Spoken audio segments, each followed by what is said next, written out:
కేంద్రంతో ప్రకటన చేయించండి అధ్యక్ష. దయించి మా స్టీల్ ప్లాంట్ ప్రైవేటీకరణ కాకుండా కాపాడండి అధ్యక్ష. Thank you so much. మంత్రి గారు. అధ్యక్ష, ప్రైవేటీకరణ ఆగిందని మేడం గారే చెప్పారు. ఇప్పుడే స్టేట్మెంట్లో చెప్పారు ఆగిందని మేడం గారే చెప్తారు. మళ్ళీ ప్రైవేటీకరణ జరుగుతుంది అంటున్నారు. అమ్మ మీకు క్లారిటీ ఉంది అసలు ఏం జరుగుతుందో?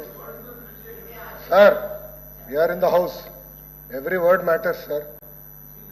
షీ హెస్ స్పెడ్ ఆగిందన్నారు, రికార్డ్ చుట్టుందంటే సభ వాయిదా వేద్దాం, చైర్ అనుమతితో సభ వాయిదా వేసి చెక్ చేద్దాం. ఆగిందన్నారు.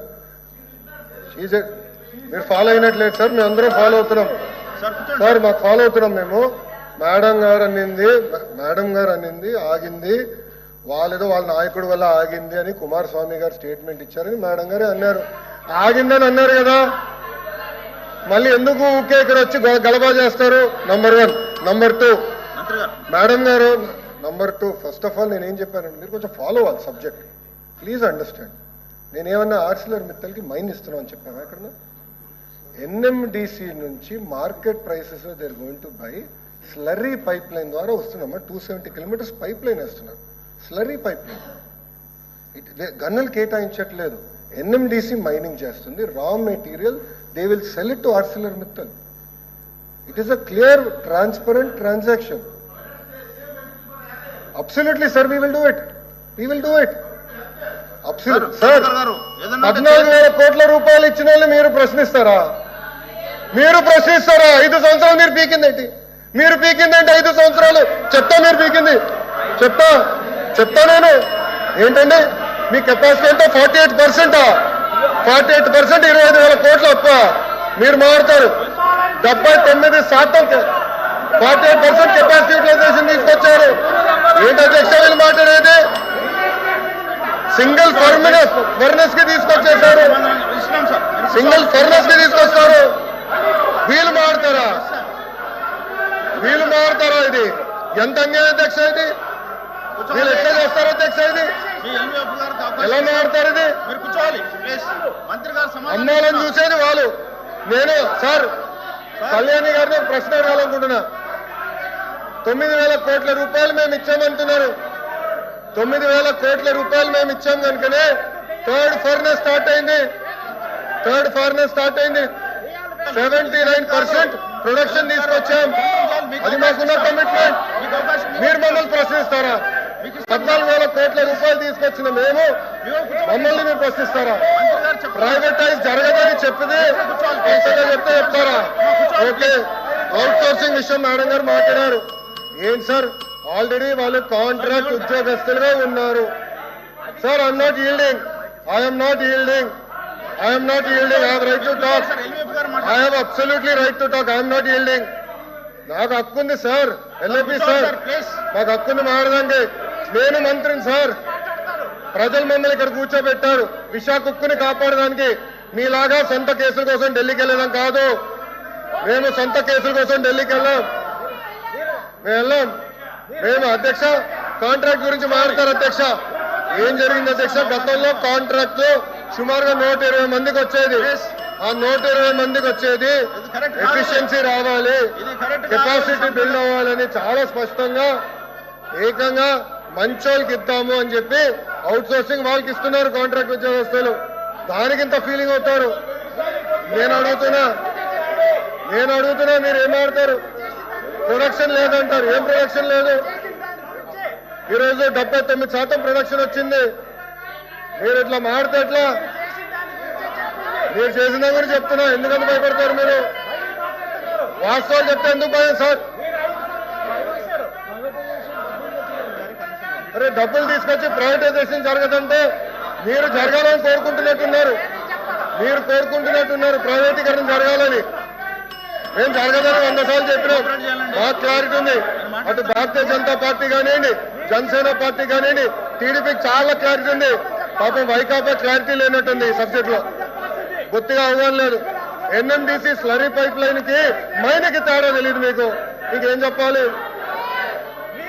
చెప్పాలండి? మీరు ఇట్లా మాట్లాడితే ఎట్లా మాట్లాడతారు?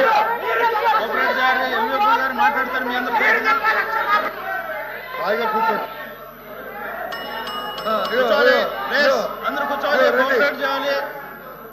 రండి. దాదాపు 10 మంది మాట్లాడాల్సిన అవసరం ఉంది.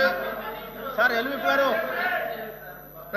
ప్లీజ్ కూర్చోవాలి సార్. మైకి ఇవ్వకుండా మీరు ఎవరిపోయి చెప్పకపోతే మైకి ఎవరు వస్తుంది? రండి ప్లీజ్ కోఆపరేట్ చేయాలి సార్. కూర్చోండి సార్ ప్లీజ్. ఇస్తాం సార్.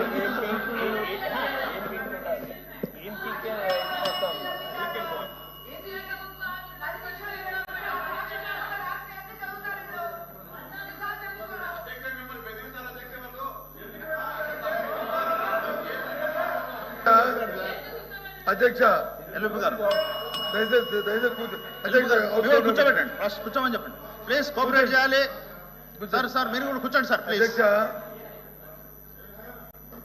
ఎల్విపి గారు పరిశ్రమలు పెట్టుబడులు స్టీల్ ప్లాంటు దాని మీద వచ్చి డిస్కషన్ని మీరు తమిళలో చేశారు. చేసినట్టే మంత్రి గారు వచ్చి దాన్ని ఇనిషియేట్ చేశారు. వారు మాట్లాడినంతసేపు ఎన్ని సందర్భాలు ఏం మాట్లాడినా ఎక్కడ మేము ఇంటర్వ్యూ అవ్వకుండా అన్ని వింటూనే ఉన్నాం. దయచేసి వినండి. అవైతే మా వాళ్ళు ఉంటారు. అది కాదు. అది వాస్తవమా అవాస్తవమా అనేది మేము మాట్లాడి చెప్తాం. అది వాస్తవాలా అవాస్తవాలా ఏదో మేము చెప్తాం. కానీ మా సభ్యురాలు మాట్లాడినప్పుడు ఆవిడేమి కొత్తగా ఏమి కోట్ చేసి మాట్లాడలే. మీరు చెప్పిన మాటలనే చెప్పారు. మీరు ఏది చెప్పారు అవే చెప్పారు తప్ప ఏమి కొత్త మాట ఏమీ మాట్లాడలే. మీరు మాట్లాడి తిరిగి కోట్ చేస్తే గౌరవ మంత్రి గారు వచ్చి అంత ఆవేశం ఏం పిక్కు వాట్ దిస్ ఇదేనండి సభ సాంప్రదాయం. ఇదేనండి ఎవరు చెప్పారు ఏం పీకారని చెప్పా. 5 సంవత్సరాలు మీరు ఏం తీసుకొచ్చారో అడిగా. ఎందుకు అట్లా మాట్లాడతారు? మీరు లేరు, బయట ఉన్నారు. ఇప్పుడు వచ్చారు హౌస్లోకి. ఇప్పుడు వచ్చి మీరు మాట్లాడతారు. హౌస్లో లేరు, టీవీలో చూస్తున్నారేమో. ఎట్లా మాట్లాడతారు సార్ మీరు?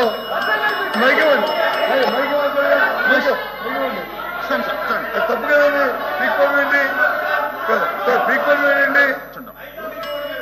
పీక్కోలు వేయండి. ఆ వర్డ్ విత్డ్రా చేయమండి. హౌస్ సమాధానం చెప్పండి. మీరు వింటున్నారు కదా. పీక్కోలు వేయండి. ఎంత గౌరవంగా ఉండాలి. మేము ఎవరైనా ఒక్క మాట్లాడామా? ఒక్క పరుసు మాట్లాడామా? ఏమైనా అమ్మాయి చెప్తుంది ఏంటి? కోఆపరేట్ చేయాలి.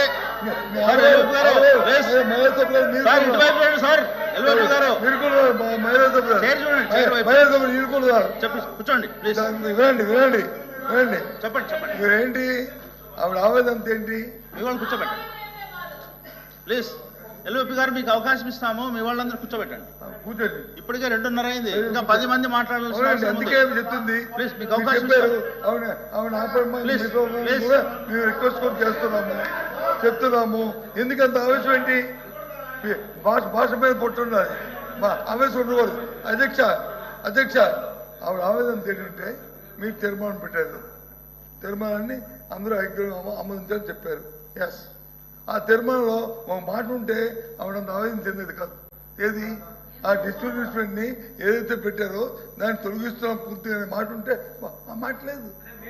ఆ మాట ఉందో చెప్పండి. ఆ తీర్మానంలో ఆ మాట ఉందో చెప్పండి.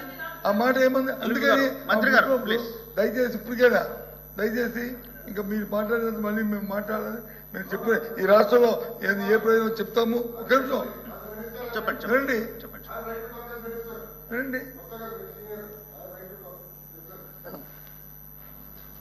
అధ్యక్ష మళ్ళీ చాలా స్పష్టంగా చెప్తున్నా. విశాఖ స్టీల్ ప్లాంట్ మాకు ఎమోషన్ అధ్యక్ష. సారీ బట్ మాకు ఎమోషన్ అధ్యక్ష. It is personal for me. Visakha steel plant అనేది మాకు పర్సనల్ అధ్యక్ష. చాలా స్పష్టంగా సుమారుగా 13,000 కోట్ల రూపాయలు 14,000 కోట్ల రూపాయలు మేము తీసుకొచ్చి ఇంజెక్ట్ చేసింది ఏంటి అధ్యక్ష? ప్రైవేటీకరణ జరగకుండా. అది సింపుల్ లాజిక్. నంబర్ 1. నంబర్ 2, నేనే స్టేట్మెంట్ ఇచ్చా, ప్రైవేటీకరణ జరగదు అనే స్టేట్మెంట్ ఇచ్చాను. గౌరవ సభలో ఇచ్చాను sir. In the floor of the council I made a statement on behalf of Andhra Pradesh government. ఎట్లా సార్ ఇది? ఇప్పుడు నేను అడగదలుచుకున్నా, మీరు ఈ రెజల్యూషన్ కి మీరు ఒప్పుకుంటున్నారా లేదా మీరు చెప్పండి. ఈ రెజల్యూషన్ మీరు తీర్మానానికి ఒప్పుకుంటున్నారా లేదా మీరు సూటిగా చెప్పండి సార్. ఎల్ఓపి గారు. సార్ మేము మాట్లాడినప్పుడు మా పార్టీ తాలూకా అభిప్రాయాన్ని మా రెజల్యూషన్ కూడా పెట్టాము. ఆ పెట్టిన పూర్తి వివరాలని చెప్తాము. దయచేసి ఇప్పుడు డిస్కషన్ ఏంటంటే, జరుగుతున్న చర్చ ఏంటంటే, ఏదైతే మంత్రి గారు ఆవేశంగా ఏ సందర్భంలో కానీ ఆ పీక్కుంటారనే మాట రికార్డులో తొలగించాలి. ఆయనకే చెడ్డపేరు ఆయన జీవితంలో మచ్చ లేచి ఓందాగా చెప్తే ఆయన తాలూకా అమలతను నిలబడతాయి. లేకపోతే ఆయన జీవితంలో మచ్చ ప్రజలు తెలుస్తారు. రేపు మాకు అభ్యంతరలే. కానీ ఇలాంటి పరుష పదాలు మహిళా సభ్యుల మీద అలాంటి పరుష పదాలని వాడటం అనేది సమంజసం కాదు. అది సభా సంప్రదాయం కాదు. చెప్పండి మంత్రి గారు. బొత్స గారు, మీరు మంత్రిగా ఉన్నప్పుడు శాసనసభ సాక్షిగా మా అమ్మను అవమానించినప్పుడు మీరు ఏం చేశారు సార్? మా తల్లిని అవమానించినప్పుడు ఏం చేశారు అంటున్నా? మీరు మారుతారా? మహిళల గురించి మీరు మారుతారా? నేను కళ్యాణి గారు అన్నాను. నాకు ఆ మహిళలు గౌరవిస్తాం మా అమ్మ నాకు నేర్పించింది సార్. మీ నాయకుడికి నేర్పించలేదేమో, నాకు నేర్పించారు. మహిళలు ఎట్లా గౌరవించాలో నాకు తెలుసు సార్. శాసనసభ సాక్షిగా మా తల్లిని అవమానించారు. కావాలంటే video will play it now. Audio ఉంది దాంట్లో క్లియర్ గా. ఒక తల్లి ఆవేదన బాధ నాకు తెలుసు సార్. నేను చూసా. 3 నెలలు పట్టింది మా తల్లి రికవర్ అయ్యడానికి. You please don't lecture me on respecting women. నేను కళ్యాణి గారు అన్నాను. కానీ రికార్డులు లేండి మేడం గారు అన్నా. ఏకవచ్చంతో ఏనాడు నేను మాట్లాడలేదు సార్. మాకు చిత్తశుద్ధి ఉంది సార్. వినండి సార్, మీకు ఓపిక లేకపోతే బయటకు వెళ్ళండి. I no problem. Please listen. మీ తల్లిని అవమానిస్తే మీరు ఇట్లా మారుతారా? మీ భార్యను అవమానిస్తే మీరు ఇట్లా మారుతారా? మీరు మాకు లెక్చర్లు ఇస్తారా? నేను మేడం గారు అన్నాను, కళ్యాణి గారు అన్నాను. సార్ ఏమన్నారు? మేడం గారిని అన్నాను. నేను మేడం గారిని ఏనాడు అనలేదు. మహిళలంటే నాకు గౌరవం సార్. ఆయన పార్లమెంట్ రెస్పెక్ట్ ఉంది. అరే మీకేం తెలుసా? అట్లా మారుతా లూజ్గా ఏం మారుతున్నారో తెలుసా మీకు? ఒక తల్లిని అవమానిస్తే ఎంత బాధపడుతుందో మీకు తెలుసా? నేను చూశాను 3 నెలలు 100 రోజుల బాధ వేదనతో నేను చూశాను. మీరు చూసారా? ఒక మహిళ అవమానిస్తే, శాసనసభ సాక్షి అవమానిస్తే ఎంత కుమిలిపోయిందో నేను చూశాను. మీరున్నారా? మాట్లాడచ్చు మీ తల్లి గురించి మాట్లాడతారా? ఈరోజు ఇదే మీకు నేర్పించింది మీ ఇంట్లో. ఈ రోజు కూడా మీ కార్యకర్తలు ఏం చేస్తున్నారండి? మా మహిళలు వ్యతిరేకంగా పోస్టులు పెడతారా? మా మహిళలకు ఇచ్చి వచ్చే విధంగా పోస్టు పెడతారా? పొరపాటున మా ఒక్క కార్యకర్త భారతిరెడ్డి గారి వ్యతిరేకంగా పోస్ట్ పెడితే జైలుకు పంపించిన ఘనత తెలుగుదేశం పార్టీది. అది మాకున్న చిత్తశుద్ధి. మీలో కాదు. మహిళలు తిడితే ఆనందపడితే వ్యక్తులు మేము కానే కాదు. ఆ రోజు మంత్రిగా ఉన్నాడు ఈయన. నుంచిన ఆ రోజు చెప్పాల్సి సార్. వీడియో నా దగ్గర ఉంది. I'm ready. డిబేట్ చేద్దాం. అరే చైర్మన్ గారి టేబుల్ పైకి వెళ్ళారు సార్. మీరు మారుతారు. ఇదే టేబుల్ మీద నుంచున్నాడు ఒక మంత్రి ఈయన ఆయన కూర్చుంటున్న టేబుల్ మీద నుంచున్నాడు. కావాలంటే పర్మిషన్ ఇవ్వమని చేరు విశ్వాసం చూపిద్దాం. మీరు గౌరవం గురించి మాట్లాడతారు మా పైన. మహిళలు నేను అవమానించానంటారు. మీరు ఏమిన్నారో నా దేవుడికే తెలియాలా. నేను చాలా క్లారిటీగా చెప్పాను. మహిళలు అంటే నాకు గౌరవం. ఏదంటే అది మాట్లాడడానికి నేను లేదు. నేను సూటిగా మిమ్మల్ని ప్రశ్నిస్తున్నా. మీరు రెజల్యూషన్ కి కేంద్రంలో ఉన్న నరేంద్ర మోడీ గారికి పెట్టిన రెజల్యూషన్, ఆయన థ్యాంక్ యూ చెప్తున్నా, పెట్టిన రెజల్యూషన్ ఆమోదిస్తున్నారు లేదా మీరు చెప్పండి. ఎల్ఓపి గారు ప్లీజ్. అధ్యక్ష, మంత్రి గారు ఇప్పుడు మాట్లాడిన దాంట్లో మేము అడిగిన ఇక్కడ జరుగుతున్న చర్చ ఏంటి? వారు వచ్చి వాళ్ళ తల్లి గారిని మాట్లాడిన మాటల్ని ఎవరు కూడా సభ్యసమాజం ఎవరు కూడా అంగీకరించరు. దాన్ని సమర్థించే సమస్య లేదు. ఇప్పుడే కాదు ఆ రోజు కూడా చెప్పాం. మళ్ళీ చెప్తున్నాం. ఏ తల్లిదైనా సరే ఎవరు నిందించినా దాన్ని సమర్థించే సమస్య లేదు, ఆమోదించే సమస్య లేదు. అంత మనుషులు కాదు మేము. కానీ 10 సార్లు ఆ మాటను చెప్పుకొని అనవసరంగా ఆ తల్లిని కించపరచడం భావ్యం కాదని నేను సభాముఖంగా చెప్తున్నాను. 10 సార్లు చెప్తున్నాను. దయచేసి దీని ఇంతటితో విరమించుకోండి. ఆ మాటలను వచ్చి మీరు 10 సార్లు తీసుకొచ్చి దాన్ని రాజకీయాల కోసం ఆలోచించి డిస్కస్ చేయడం అనేది సమంజసం కాదు. మీ ద్వారా నేను నమస్కరిస్తాను. తప్పది, ప్లీజ్ ప్లీజ్ తప్పది. అధ్యక్ష అధ్యక్ష వినండి. ఎవరు లేరు అధ్యక్ష. అధ్యక్ష ఒక కొడుకు ఆవేదన అది. ఒక తల్లిని సభ మధ్యలో నాది నేను అడుగుతుంటే ఇది ఇప్పుడు మా ఈవేళ షార్ట్ డిస్కషన్ ఏంటి? మీరందరూ మాట్లాడేది ఏంటి? జరిగేది షార్ట్ డిస్కషన్ ఏంటి? సబ్జెక్ట్ ఏంటి? నా అమ్మా కూర్చో. ఎల్ఓపి గారు జరిగిన విషయం చెప్తాను. ఇప్పుడు మంత్రి గారు అడిగారు. మంత్రి గారు కూర్చోమ్మా, ఇబ్బంది కదా చెప్పు సార్. చెప్పరు. నేను మాట్లాడి కూర్చోండి. మాట్లాడితే మీరు మాట్లాడితే కూర్చోండి. మీరేం చెప్తారు చెప్పండి. ఇప్పుడు ఏదైతే ఎల్ఓపి గారు అన్నారో ఆ మాట విత్డ్రా చేసుకోవాలి. ఒక తల్లిని నిండు సభల్లో అవమానిస్తే కొడుకు ఆవేదన అలాగే ఉంటది. ఆ తల్లి బాధ ఎలా ఉంటుందో మేము కూడా చూసాము, మేము కూడా పోరాటాలు చేసాము. అలాంటి విషయాన్ని రాజకీయంగా వాడుకుంటున్నారు అన్న పదాన్ని ఏదైతే ఉపయోగించారో ఎల్ఓపి గారు, దాన్ని ఈ రోజు మహిళలను అవమానించినట్టే. దయచేసి దాన్ని విత్డ్రా చేసుకోమని చెప్పండి. విత్డ్రా చేసుకోమనండి. ఏ తల్లి మేము ఒకటి సార్ అధ్యక్ష, మేము ఒకటి చెప్తున్నాం. వాళ్ళ నాయకుడు మళ్ళీ రాజకీయం గురించో ఆస్తుల గురించో తల్లిని చెల్లిని వాడుకునే పరిస్థితులు లేవు, పద్ధతులు లేవు మా దగ్గర. బయటికి గెంటే పరిస్థితులు లేదు. ఒక కొడుకు ఆవేదన అధ్యక్ష, అది దాన్ని రాజకీయంగా వాడుకుంటున్నారు అండి అధ్యక్ష. ఆయన రాజకీయంగా వాడుకుంటామనండి. ముందు క్షమాపణ చెప్పానండి, ముందు విత్డ్రా చేసుకోమనండి. రాజకీయంగా మేము ఎందుకు వాడుకుంటాం అధ్యక్ష? వాళ్ళు మాట్లాడారు, మహిళలను అవమానించారని. ఏ మహిళలు అవమానించారు లోకేష్ గారు? ఇప్పుడు ఈవేళ జరిగేటటువంటి చర్చ ఇండస్ట్రీస్ మీద జరుగుతూ ఉంటే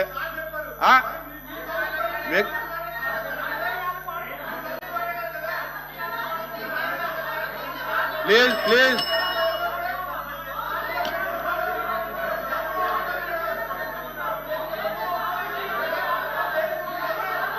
ప్లీజ్ కూర్చోండి మంత్రి గారు. కూర్చోండి.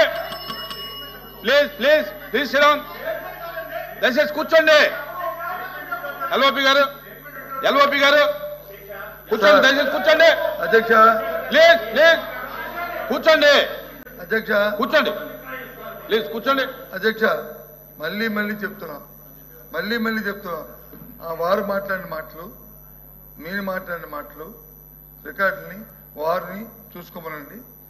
నేను మాట్లాడిన మాటలు కూడా ఆయనే చూసుకోమనండి. ఏవి తప్పు అనుకుంటారో, ఏ సంబంధం అనుకుంటారో అది వారికే నేను విడిచిపెడతాను.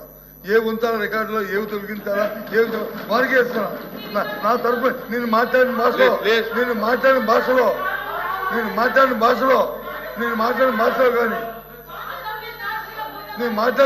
కానీ నేను ఎవరైనా ఆపాదిస్తే నేను తప్పకుండా దాన్ని విడుదల చేసుకుంటాను. నాకే అభ్యంతరం లేదు. నాకు అభ్యంతరం లేదు. కానీ మీరు ఎంతసేపు మాట్లాడినా ఎవరు కూడా, ఏ సభ్యులు కూడా ఎక్కువ మనకంటే మీ ఎందుకు తెలుసుకుందాం, ఏం మాట్లాడతారా, ఏం చేస్తారా, ఏం మాట్లాడతారా అని ఉన్నాము. ఎక్కడ మరి మా సభ్యులు మాట్లాడుతున్నప్పుడు మరి అవకాశం ఇవ్వాలి కదా అధ్యక్ష. ఇప్పుడు మాట్లాడదు ఆయన అయిపోయిన తర్వాత మాట్లాడదు. కూర్చోండి. మేము అడుగుతుంది చెప్పదలుచుకుని వచ్చా. మాట్లాడినప్పుడు వచ్చి మాట తోడలేదు. దయచేసి ఆ మాట వచ్చి విత్డ్రా చేసుకోండి. అది ఏమన్నది అన్నారు. దయచేసి ఆ మాట విత్డ్రా చేసుకోండి అని అడిగాం. అందుకని ఏమన్నా అదేండి ఆ మాట అంటే దాన్నే చెప్పాను. ఏం కొత్త మాట చెప్పానా? నేనే కొత్త మాట మాట్లాడానా? నాకు ఒక ఇంగిజ్ఞానం ఉంది, నాకు పరిజ్ఞానం ఉంది. దయచేసి ఎవరితో మాట్లాడకూడదే ఒక తత్వం నా మనసు నాకు ఉంది. అంతేగాని అంత దీనిగా దిగజారి మాట్లాడే తత్వం నాకు కాదు అని నేను అనుకుంటాను. మేబీ మీ అభిప్రాయం నా మీద తప్పుడొచ్చు, నేను దాంట్లో వెళ్ళను. అది మీ ఇష్టం.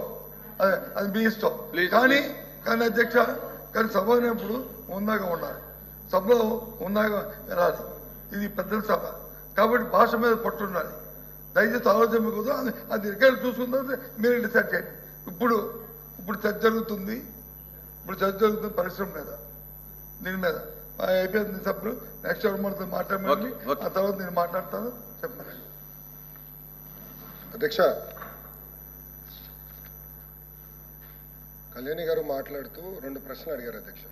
పదే మీరు ఉపసంహరిస్తారా సపోర్ట్ అంటే ఏంటి అధ్యక్ష ఇది? నేను అడగదలుచుకున్నాను. 25కి 25 ఎంపీలు గెలిపించండి, ప్రత్యేక హోదా తెస్తా అన్నారు. ఏమైంది? మొన్న వైస్ ప్రెసిడెంట్ ఎలక్షన్స్లో కూడా మీరు కూడా ఏకగ్రీవంగా ఓటేశారు. అన్నాడు మీరు కండిషన్స్ పెట్టి ఓటేశారా? అడగదలుచుకున్నాను. చెప్పండి. ఆమె రైట్ ఆర్ ఆమె రాంగ్? ఆ రోజు మీరు వైస్ ప్రెసిడెంట్ ఎన్నికలు మీరు కూడా కండిషన్స్ పెట్టి ఉండొచ్చు. అధ్యక్ష, ఆంధ్ర రాష్ట్ర ప్రయోజనాల కోసం, దేశ ప్రయోజనాల కోసం right time, right place, right leader Narendra Modi గారిని మేము బలంగా నమ్మి అన్కండిషనల్ సపోర్ట్ ఇస్తున్నాం అధ్యక్ష. అన్కండిషనల్ సపోర్ట్ ఇస్తున్నాం. పిఎం గారు ఏ కార్యక్రమాన్ని చేసినా ఆంధ్ర రాష్ట్రం నంబర్ 1 వచ్చే విధంగా మంత్రివర్గం మొత్తం పనిచేస్తుంది అధ్యక్ష. అది మాకున్న కమిట్మెంట్. అంతేగాని 3 సార్లు 4 సార్లు మీరు ఉపసంహరించుకుంటారా? చెప్పండి, ఉపసంహరించుకోండి, భయపెట్టండి. ఏంటి అధ్యక్ష ఇది? కేంద్ర ప్రభుత్వం భయపెడతారా? చర్చిస్తాం, మాట్లాడతాం. అందుకే 15,000 కోట్ల రూపాయలు తీసుకొచ్చాం. ప్రైవేటీకరణ జరగదు మేడం. మీకు ఎందుక డౌట్? మీరందరూ కోరుతున్నట్టున్నారు అవ్వాలని. జరగదు. 100 సార్లు చెప్తున్నా, ఇంకెన్నిసార్లు చెప్పమంటారు? ఎక్కడ చెప్పమంటారు? Floor of the house on behalf of Andhra Pradesh government I make it very clear. మళ్ళీ నేను బొత్స గారిని అడగదలుచుకున్నాను. రెజల్యూషన్ మీరు ఏకగ్రీవంగా తీర్మానం పాస్ చేస్తామా లేదా? నరేంద్ర మోడీ గారిని అభినందిస్తూ పాస్ చేద్దామా లేదా అని దయచేసి సమాధానం చెప్పమని కోరుతున్నాను. ప్లీజ్ ఎంవి రామచంద్రరెడ్డి గారు డిస్కషన్ కంటిన్యూ చేయండి. అధ్యక్ష, పరిశ్రమల మీద చర్చకు అనుమతించినందుకు మీకు ధన్యవాదాలు తెలియజేస్తూ, కడప జిల్లాలో ఉక్కు పరిశ్రమ స్థాపన చేయాలనేటటువంటి సంకల్పంతో 20,000 మందికి ప్రత్యక్షంగా పరోక్షంగా 1,00,000 మందికి జీవనోపాధి కల్పించాలనేటటువంటి సదుద్దేశంతో దివంగత ముఖ్యమంత్రి వైఎస్ రాజశేఖర రెడ్డి గారు అక్కడ 2007లో ఒక పునాది రాయి వేసి స్టీల్ పనులు ప్రారంభించడం జరిగింది అధ్యక్ష. ఆ తర్వాత దాదాపు 1,500 కోట్లతో నిర్మాణ పనులు కూడా కొన్ని చేసిన తర్వాత రాజశేఖర రెడ్డి మరణాంతరము అది మళ్ళా పెండింగ్ పడింది అధ్యక్ష. రాష్ట్ర విభజన జరిగేటప్పుడు ఆ రాష్ట్ర విభజనలో సెయిల్ నేతృత్వంలో ఉక్కు పరిశ్రమ నెలకొల్పుతామని కేంద్ర ప్రభుత్వం కూడా ఆ రోజు ఆమోదం తెలిపింది అధ్యక్ష. పార్లమెంట్ ఆమోదం మేరకు పరిశ్రమలు చేపట్టాలని ప్రజల ఉద్యమాలు కూడా అప్పుడు మా రాయలసీమ ప్రాంతంలో చేశారు అధ్యక్ష. ఈ ఉక్కు పరిశ్రమ మా రాయలసీమ ప్రాంతంలో చాలా ఇంపార్టెంట్ అయినటువంటిది అధ్యక్ష. ఆ తర్వాత 2019లో గౌరవ ముఖ్యమంత్రి వర్యులు అప్పుడు ముఖ్యమంత్రి వర్యులు చంద్రబాబు నాయుడు గారు మళ్ళా శంకుస్థాపన చేయడం జరిగింది. అప్పుడు కూడా మళ్ళా పనులు బ్రేక్ పోవడం జరిగింది. తర్వాత 2019 తర్వాత కొత్త ప్రభుత్వం జగన్మోహన్ రెడ్డి గారు వచ్చిన తర్వాత స్టీల్ పరిశ్రమకు మరొకసారి శంకుస్థాపన చేసి మౌలిక వస్తువుల సంకల్పం కోసం 720 కోట్లు వ్యయం చేయడం జరిగింది. 4 లైన్ల రహదారి, రైల్వే కనెక్టివిటీ, నీటి వసతి కోసం పైప్ లైను, ఇవన్నీ కూడా విద్యుత్ సరఫరా, కాంపౌండ్ వాలు, భవన సదుపాయము, తర్వాత రోడ్లు, జమ్మలవాడ టు మొద్దనూరు వరకు రోడ్డు, ఇవన్నీ కూడా ఏర్పాటు చేసిన తర్వాత ఆ స్టీల్ పరిశ్రమ జేఎస్డబ్ల్యూ వారికి అప్పచెప్పడం జరిగింది అధ్యక్ష. జేఎస్డబ్ల్యూ వారు కూడా జగన్మోహన్ రెడ్డి భూమి పూజ చేసిన తర్వాత జీఓఎంఎస్ నెంబర్ 751 ద్వారా ఎకరానికి 1,65,000 రూపాయలతో 3,148 ఎకరాలు వాళ్ళకి ఇస్తూ 2022లో డిసెంబర్ 15న ఉత్తర్వులు జారీ చేసింది. తొలి విడత 1 మిలియన్ టన్నులు ఉత్పత్తి సామర్థ్యంతో స్టీల్ ప్లాంట్ నిర్మాణం చేయాలనేది జేఎస్డబ్ల్యూ నిర్ణయించింది. అందుకోసం ఫేజ్ 1లో 3,300 కోట్లు కూడా వెచ్చించి 36 నెలల కాల పరిమితితో ఫేజ్ 1 పూర్తి చేయాలనుకున్నది. ఆ తర్వాత కూడా ఫేజ్ 2 కూడా 2029 31కి నాటికి పూర్తి చేయాలనుకున్నది అధ్యక్ష. మళ్ళా ప్రభుత్వం మారిన తర్వాత అసలు జేఎస్డబ్ల్యూ అనేది వెనక్కిపోయింది, పెట్టుబడులు పెట్టడం లేదు అనేది మాకు అర్థమవుతున్నది అధ్యక్ష. ప్రభుత్వాన్ని మేము కోరుతున్నది ఏమిటంటే ఈ కడప జిల్లాలో ఉండేటటువంటి ఉక్కు పరిశ్రమను జేఎస్డబ్ల్యూ ద్వారా పనులు చేపిస్తున్నారా, లేక ఏ సంస్థ ద్వారా పనులు చేపిస్తున్నాడు? ఇక్కడ ఉక్కు పరిశ్రమ అనేది ప్రజలకు చాలా అత్యవసరం కాబట్టి దీన్ని వివరణ ఇవ్వాల్సిందిగా కోరుతున్నాను అధ్యక్ష. సోము వీర్రాజు గారు. సార్ ఇప్పుడు దీని మీద ప్రతి దానికి no sir, JSW this is short discussion. మంత్రి గారు ఇది short discussion. No no no no no sir Lokesh గారు సారీ. ఇప్పుడు ఇది షార్ట్ డిస్కషన్ లో క్లుప్తంగా ఉండాలి, సబ్జెక్ట్ క్లుప్తంగా ఉండాలి. మీరు కాదు నో మీరు ప్రతి దానికి క్లారిఫికేషన్ ఇస్తాను, ప్రతి దానికి మాట్లాడతానంటే కాదండి సార్. మీరు రిప్లైలు ఇవ్వండి సార్, మీరు రిప్లైలు ఇవ్వండి. నా మీరు ప్రతి దానికి ఇది షార్ట్ డిస్కషన్ ఫార్మేట్ అండి. షార్ట్ డిస్కషన్లు ఇవన్నీ లేవు. నా ఆయన అడిగితే ఇప్పుడు మీరు చెప్పాల్సిన అవసరం లేదు ఇందులో. సార్ ప్లీజ్ కూర్చోండి, ప్లీజ్ సార్. మెంబర్స్ ఉన్నారు సార్. ఫార్మాట్ ఏంటంటే ఇప్పుడు వచ్చే వాళ్ళు అడుగుతారు, మేము రిప్లై ఇచ్చినప్పుడు వాళ్ళు బయటికి పారిపోతారు. అదే జరుగుతుంది ప్రతిసారి. వాకౌట్ అంటారు.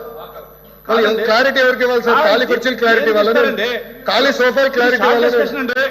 లోకేష్ గారు short discussion. Let me answer sir. JSW ఉంటుందా ఉండదా అని అడిగారు. షార్ట్ డిస్కషన్ రూల్ చూడండి. ఉంటుంది అంటున్నాను సార్. మీరు ఇది గందరగోళం అవుతుంది. సభ సక్రమంగా. I leave it to the house sir. I leave it to you sir. Sir Somu Veerraju గారు. అధ్యక్ష, ఈ స్టీల్ ప్లాంట్ ప్రైవేటీకరణ అనేది ఒక అంశంగా ఈవేళ చర్చ ప్రారంభమైన సందర్భంలో కొన్ని అంశాలని అధ్యక్షుల ద్వారా సభకి తెలియజేయడం కోసం నేను ప్రయత్నం చేస్తాను అధ్యక్ష. ఈ స్టీల్ ప్లాంట్ విషయంలో భారతీయ జనతా పార్టీ ప్రభుత్వం వాజ్పేయి గారు ఉన్నటప్పుడు చాలా వరకు స్టీల్ ప్లాంట్కి సమర్థన ఇచ్చారు. కానీ స్టీల్ ప్లాంట్ నష్టాల్లోనే ఉందనేటువంటి విషయం చాలా స్పష్టంగా గవర్నమెంట్లో ఉండేది అధ్యక్ష. నేను అధ్యక్షుడిగా, అలానే మాధవ్ గారు ఎమ్మెల్సీగా ప్రభుత్వాన్ని కలిసినప్పుడు చాలా విషయాలు చాలా స్పష్టంగా స్టీల్ ప్లాంట్ గురించి కేంద్ర ప్రభుత్వంలో ఉన్నటువంటి పెద్దలు